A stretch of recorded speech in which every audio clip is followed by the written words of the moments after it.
What if your 2025 selfie looked like it was clicked in the 1980s? Yup, I just turned this normal photo into a retro masterpiece using a free AI tool, and it took literally seconds. From ultra modern to perfectly old school, you're gonna love this trick. Here's how you can do it. Go to Gemini and click on Create. It's the new Nano Banana AI tool in Gemini.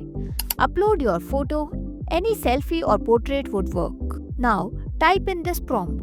Transform this photo into a 1980s retro style with warm tones, vintage textures, and classic film grain.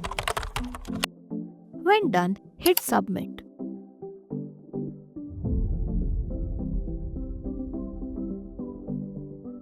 In just a few seconds, your photo gets that perfect retro vibe, like it's straight out of an old film camera. Download it by clicking here. Look at that, the tones, the grain, the mood, it's giving timeless nostalgia.